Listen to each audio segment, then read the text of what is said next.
Hello students,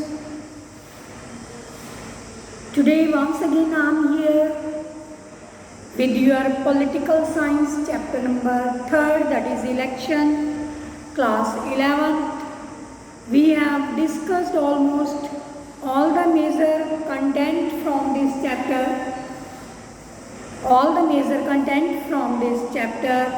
and I hope that you are revising and you are writing all the materials.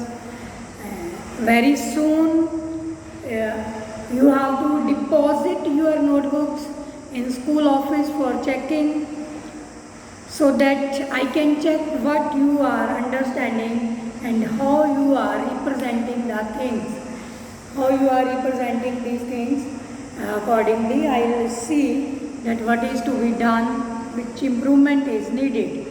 So today, taking as a summary, as concluding part of your this chapter number 3rd, election, I am going to dictate you some important questions only for dictation of some questions. You will write these answers. I am intentionally going to dictate, not giving you PDF or written form, so that I want that you all must watch videos and write the answers on your fair notebooks or wherever you are preparing your notes. Right now you have grown up in your senior secondary classes and you have to make a register like notes type, and there you will wrote down all these questions very fair manner. And wherever you face problem, there is some confusion that you think that my answer is right or wrong or may be wrong, you may discuss with me freely and write. Right? Discuss with me freely and write. Tell me, ma'am, for this question this answer may be right. I'll tell you accordingly. Okay?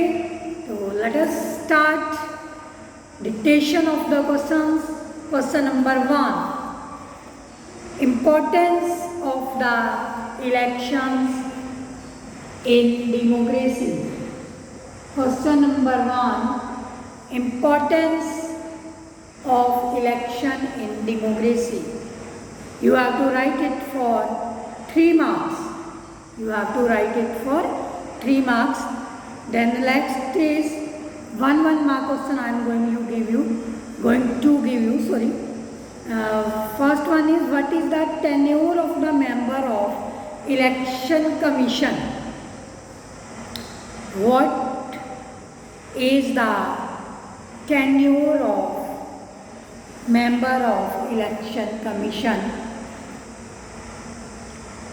Next question, mention 3 different years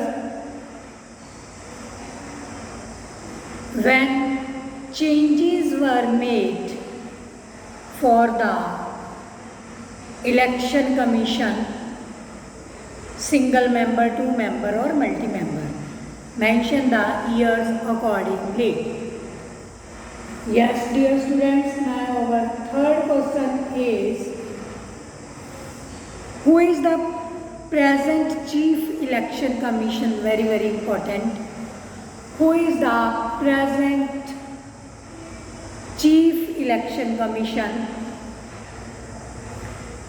Then question number 4. What does FPTP stands for? What does FPTP stands for? Right? You have to give its full form and write meaning in 1 or 2 lines also. Then next question is, how many seats are reserved for scheduled caste in India? How many seats are reserved for scheduled caste in India? Okay? Then question number 6. Mention any two qualification of a voter in India. Mention any two qualifications of a voter in India. Okay. Then 7th is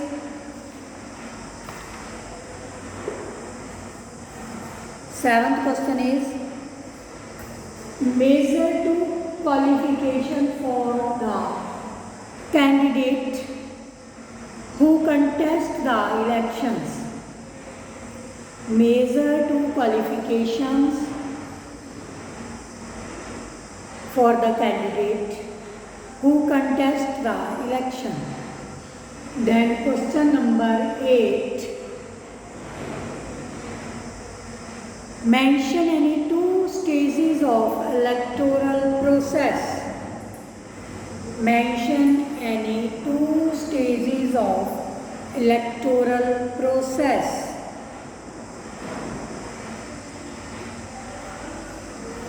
What do you mean by PR?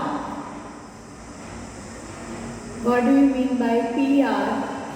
And give example of two countries who have adopted this system. Give example of two countries who have adopted this system. Then next question number 10. Question number 10 is there.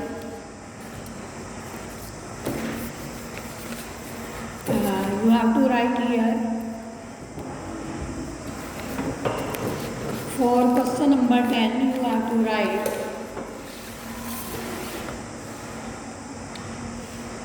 what do you mean by territorial representation?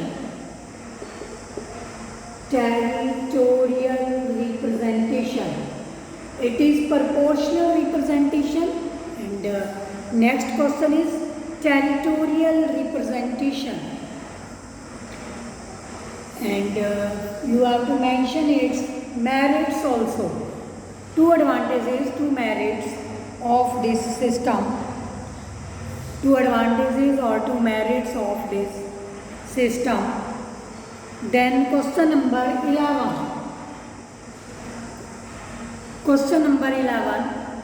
You have to write any 4 reforms which may help to make the Indian elections free and fair. In other words, you can say that how can we make Indian elections free and fair, or mention some reforms through which we can improve our electoral system. I have gave you 3 questions, answer will be same for all the 3, only somewhat language I have changed. Please do take care whenever you are going to attempt your answer of political science. You have to read the question carefully, at least minimum 3 times. And then you will get the appropriate idea what you have to write. You can grasp that idea only when you read the question carefully, not only one time, more than one time, that is 2 to 3 times. Okay, dear students, then our next question is question number 12. Question number 12. What are the major drawbacks? What are the major drawbacks of Indian electoral system? What are the major drawbacks of Indian electoral system? Then next question is, explain the functions of Presiding officer. Explain the functions of presiding officer. You may write it for 4 marks.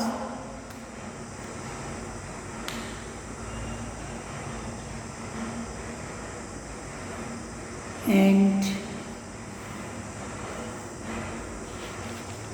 then you have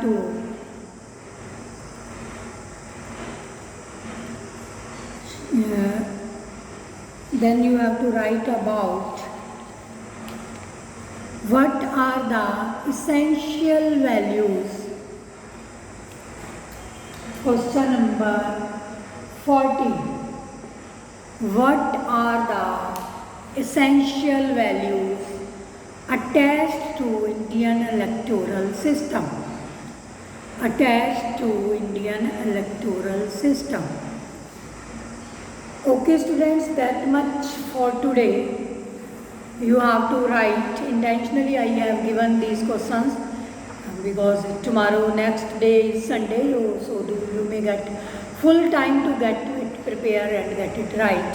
And hopefully till Monday I will receive all these notebooks from chapter number 1, 2, 3 should be completed in your notebooks.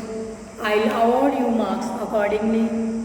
Okay, to these questions you have to write from your this chapter, that is electoral politics. And tomorrow we will study about, next day, about our legislature and executive and judiciary. Okay, these are the 3 main important chapters that are the organs of the government. Organs of the government will start legislature or executive. Its function, this and that, and sit with books. And don't forget to write the answers to these questions. Okay dear students, bye. Take care. Stay home. Stay safe.